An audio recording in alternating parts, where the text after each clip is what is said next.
My name is Mettler. I'm the Executive Director of the Lisbon Council, which is a think tank based in Brussels, a knowledge economy think tank based in Brussels. I co-founded the group in 2003 to intellectually accompany the Lisbon Agenda, which I assume all of you are familiar with. So naturally, now we are working very much on the Europe 2020 strategy. And of course, the Europe on the Move program is one of 7 flagship initiatives of the Europe 2020 strategy. In a nutshell, and Karel Bartak already gave a good overview last night of the Youth on the Move program, but in a nutshell, it's about improving education and educational opportunities. It's about tackling youth unemployment, and it's also to encourage study and training abroad, so to facilitate mobility among young people. In my opinion, it's a very promising, it's a very timely initiative, which really deserves attention, particularly from media. You are media representatives. I don't need to tell you, it's relatively seldom that you read something about youth in mainstream media, so you have a very important role to play.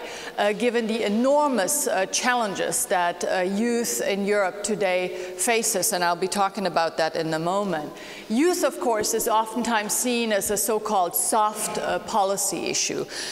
So that means that oftentimes if you compare, for instance, in a government, the portfolio of a youth minister with that of a finance or an economy minister, it is seen as a more junior position. So that is because youth, as I said, is seen as a soft policy issue. But the reality is, of course, that nothing could be further from the truth. Youth is not a soft policy issue. Youth is our future. And they are, of course, the future professionals that will determine if we can compete in the world, if we can be better in innovation than other countries and regions in the world. Youth is also tomorrow's taxpayers that will have to service the enormous debt that we have run up in Europe and that we continue to run up. And they will, of course, also have to finance our social security systems, which people like me in 30 years or so will need. So youth has an enormous responsibility in the future. And the point that I'm trying to make is that youth is really a hardcore economic and social issue that deserves a lot more attention, and the ramifications of what we are doing today with youth is at least as profound as what we are currently experiencing with the debt crisis. Have no doubts about that. This is a very, very important economic issue going forward. But let's take a moment to really look at what's happening to youth around Europe, and here I just want to mention a couple of issues. And that's, of course, that youth unemployment is very, very high. The important thing to understand is that this youth unemployment didn't just start with the current crisis. Youth unemployment in Europe has been high for quite a significant amount of time, started well before the crisis. So if you look at the unemployment figures, they tend to be twice as high among youth as they are in the general population. This means that currently about 20% of youth are out of work, so we have a 20% youth unemployment. But in a country like Spain, for instance, that number goes up to as high as 43%. Youth unemployment rate in Spain is currently 43%. Youth has been particularly hard hit by this crisis, which is very much due to Europe's two-tier labor markets, which we all know protects very well the insiders, but those on the outside, so people looking for a job, new entrants to the labor market, face precarious situation. Just brought you 2 charts, no worries, I'm not going to spend a lot of time. But what you see here, these are OECD figures, is that the labor force withdrawal has been substantial among youth in this current crisis. And this compares to older workers who have seen what's described here as a strong attachment to the labor market in the recent crisis. So the point that I am making is the brunt of what happened in the crisis was borne by young people. They have tended to lose their jobs, and that's because they're on temporary contracts, so they're much easier to dismiss than older workers. And the risk, of course, is that we are really facing what I would describe as a lost generation in countries such as Portugal and Spain, where youth unemployment is so high.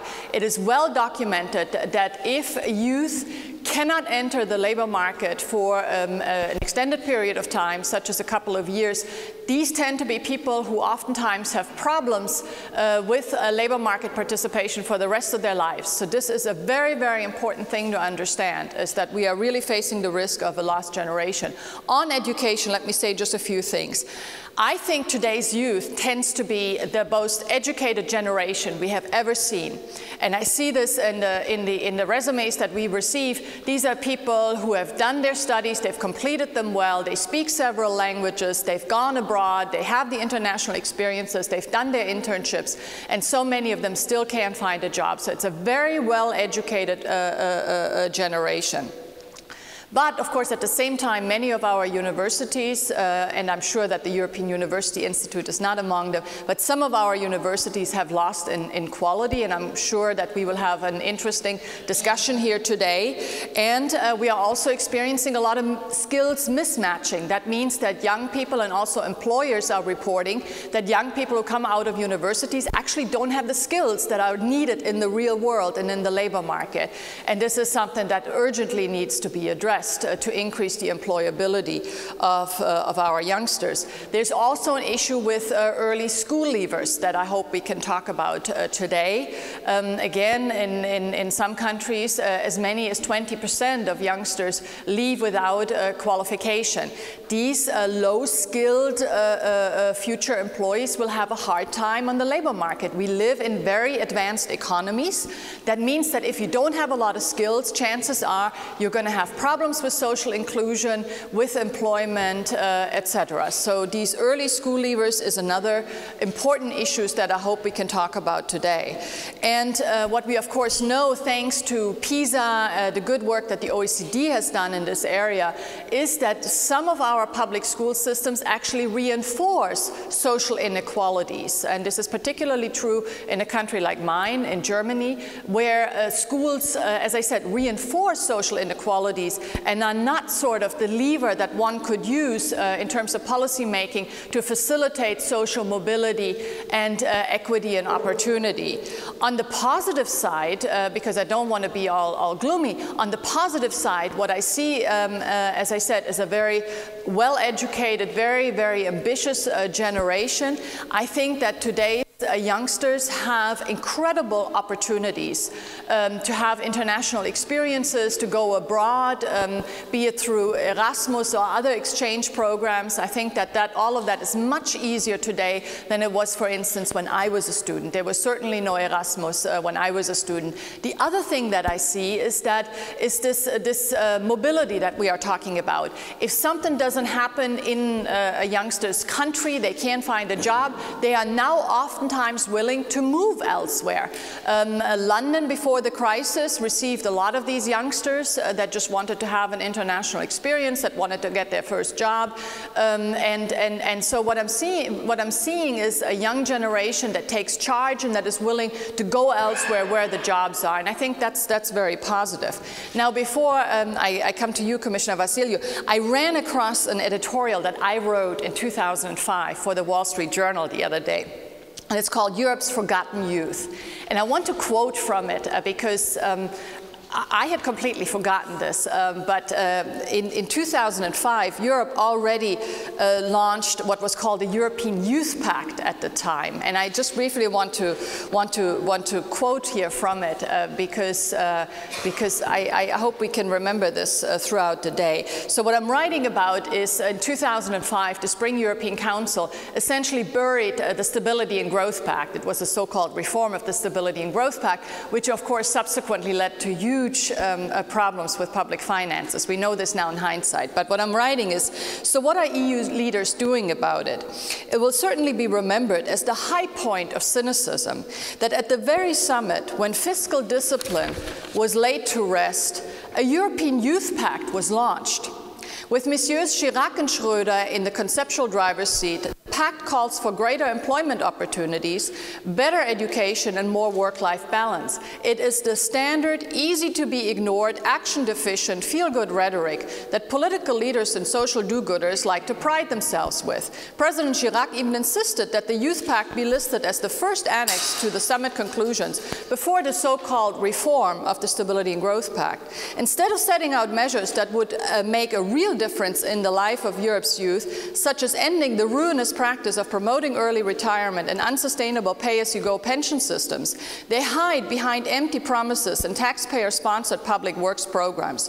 Against the backdrop of a staggering 18% youth unemployment rate across the EU, today it is 20%, the pledge to, quote, endeavor to increase employment of young people without listing a single concrete suggestion sounds rather hollow.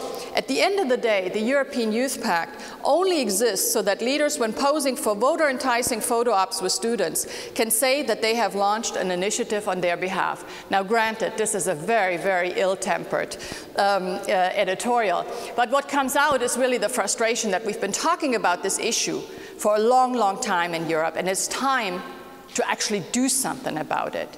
And I have high hopes that the Youth on the Move program can finally facilitate and improve the conditions for young people. And you as journalists have a key role to play in this regard, because we need a broader public debate about why these issues are. This is absolutely crucial going forward, because otherwise I'd fear that we're going to have a second edition of this European Youth Pact, which we don't want. We need a policy program that actually changes something. And as I said, you as journalists have a key role to play in this regard in order to facilitate a very important public discourse. And that's also why I'm asking you today to be very active participants, to ask questions, to have a really meaningful dialogue with important people that have the potential to really turn things around for young people in Europe. And with that, I just want to say that we are that it's a pleasure to welcome the very woman who is in charge of the Youth on the Move initiative, and that's of course Commissioner Androula Vassiliou. Commissioner Vassiliou is Commissioner for Education, Culture, Multilingualism and Youth, and in the previous Barroso Commission you were the Health Commissioner. And I have to say that we in Brussels were all delighted when you took on this portfolio, because you showed great leadership in your previous position and have shown also great leadership in your current tasks. Commissioner Vassiliou has a distinguished career in public service. She has served 2 terms in the Cyprus House of Representatives and also served as president of the United Nations Association in Cyprus for 4 consecutive terms. She's a lawyer by training and practiced law for over 20 years, during which she was a legal advisor to many important companies, also sat on several boards of private and public entities. And it's truly a pleasure and an honor to have you with us today, Commissioner Vassiliou. Your commitment and dedication to youth issues really is evident, and this gives me hope that the Youth on the Move program this time around can really be different, can really make a difference, and we applaud your leadership, and we look forward to hearing what you have to say to us this morning. Thank you so much.